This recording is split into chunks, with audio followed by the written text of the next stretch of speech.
नमस्कार बच्चों। तो आज हम लोग देखने वाले हैं S C Verma chapter number 8 question number 34 का सॉल्यूशन। 34 में क्या बोला है बेटा? A small block of mass 200 gram is kept at the top of a frictionless incline.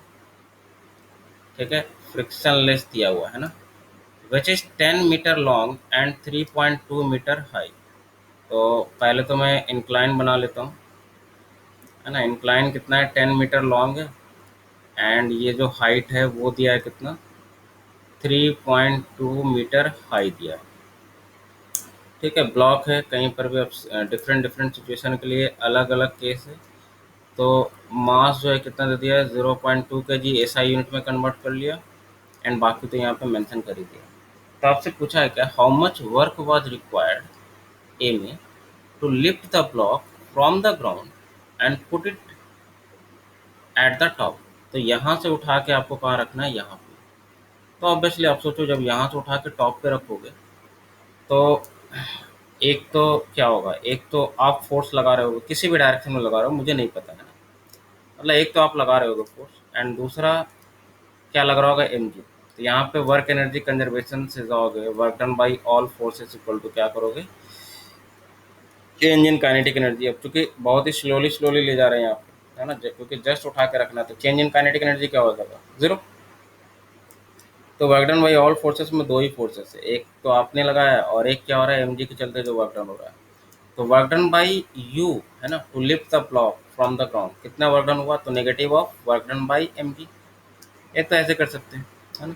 And work done by M G तो आप डायरेक्टली निकाल सकते हैं ना, ये तो नेगेटिव पहले फॉर्मूला वाला है। एम जी के चलते जो वर्क डन आएगा वो कितना आएगा बता दो।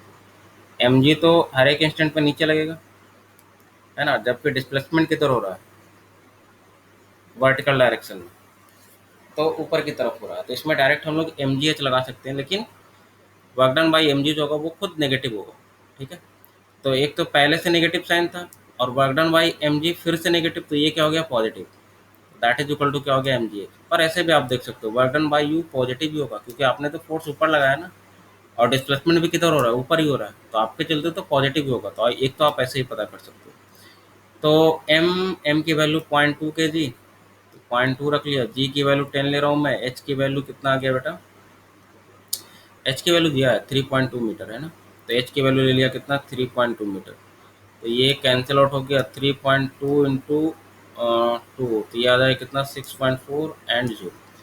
तो ये हो गया वर्क डन, है ना, मतलब ब्लॉक को जस्ट नीचे से ऊपर ले जाने में। बी में क्या बोला है? वर्क डन ही निकालना है ना, क्योंकि ये तो मेन पार्ट है। Work done was required to slide the block up the incline. तो अब ब्लॉक को स्लाइड करना है अप द इंक्लाइन, है ना, मतलब यहाँ से कुछ स्पीड दिया होगा, मान लो स्पीड ही देके छोड़ दिया है ना, या slide to slide the block up the incline, या कुछ फोर्स लगा के ले जा रहा होगा, है ना, किसी ना किसी तरीके से किया होगा। या तो इनिशियली फोर्स लगा के कुछ दे देगा, मतलब किसी ना किसी तरीके से किया होगा। ठीक है, तब आपको क्या निकालना है? फिर से वर्क डन निकालना है। तो फिर से आप क्या करोगे? सोचो, फिर से लगाओगे ना वर्क एनर्जी थ्योरम, है ना। तो फिर से लगाओगे work energy theorem, work done by all forces equal to change in kinetic energy. अब यहाँ पे फिर से देखना, to slide the block up the incline, कुछ नहीं बोला तो हम लोग क्या लेंगे? सिचुएशन वही कि जस्ट टॉप पे क्या कर रहा है? पहुंच गया। तो चेंज इन काइनेटिक एनर्जी फिर से क्या लेंगे? जीरो। फिर से एक तो आपने फोर्स लगाया, एक तो नॉर्मल, नॉर्मल के चलते वर्क डन इस बार क्या लेंगे? जीरो, क्योंकि नॉर्मल तो हमेशा क्या लगेगा? परपेंडिकुलर टू द डिस्प्लेसमेंट, या परपेंडिकुलर टू वेलोसिटी लगेगा। तो यहाँ पे तीन फोर्सेस लग रहे हैं, पहले जस्ट उठा के रखने पे दो फोर्सेस लग रहे थे। अब अगर स्लाइड करके ले जाओगे तो नॉर्मल भी आएगा, बट नॉर्मल के आने से कोई फर्क नहीं पड़ रहा है, उसके चलते वर्क डन जीरो ही हो रहा है, और एक के आगे एम जी। तो देखो सिचुएशन यही वाला हो गया, सिमिलर सिमिलर सिचुएशन हो गया। मतलब आप स्लाइड करके भी ले जाओ तब भी वर्क डन आपको उतना ही करना पड़ेगा। दैट इज कितना करना पड़ेगा? 6.4 जूल ही करना पड़ेगा, पॉजिटिव या नेगेटिव। तो आंसर पॉजिटिव ही करना पड़ेगा, देखो, क्योंकि आप ऊपर ले जा रहे हो, पॉजिटिव ही करना पड़ेगा। तो ये हो गया दोनों पार्ट। अब नेक्स्ट में क्या बोल रहा है बेटा? What will be the speed of the block. अब स्पीड पूछ रहा है, अब वर्क डन नहीं पूछ रहा है ना, तो ये दूसरा सवाल हो गया। अब पूछ रहा है यहाँ से, अब दूसरा सवाल हो गया, what will be the speed of the block when it reaches the ground. तो ये ग्राउंड पे रीच करता है, इफ अब कंडीशन दे दिया सी एंड डी, अलग सवाल हो गया। सी एंड डी में क्या पूछ रहा है, speed when it falls of the incline and drops vertically on the ground. अच्छा, इसका मतलब ये इंक्लाइन से ऐसे गिर जाता है नीचे, है ना, एंड ड्रॉप करता है फिर वर्टिकली डाउनवर्ड। ठीक है, इस तरह से नीचे की तरफ जाता है। तो जब नीचे टकराता है तो इसकी स्पीड कितनी होगी। ठीक है, तो फिर से यहाँ पे हम लोग जो सिचुएशन लेंगे, यहाँ पे कुछ भी मेंशन नहीं किया है, तो यहाँ पे हम लोग जो भी सिचुएशन लेंगे क्या लेंगे, क्रिटिकल सिचुएशन लेंगे। इसका मतलब ये जस्ट टॉप पे पहुंचा, इसका स्पीड क्या हो गया था 0, एंड जस्ट ये स्लाइड कर गया जस्ट यहाँ से। इसका मतलब अब ये क्या हो गया कि ये u इक्वल टू 0 से स्लाइड करेगा और ये किधर की तरफ आएगा, नीचे की तरफ। तो इसके v निकालने के बहुत सारे तरीके हैं आपके पास।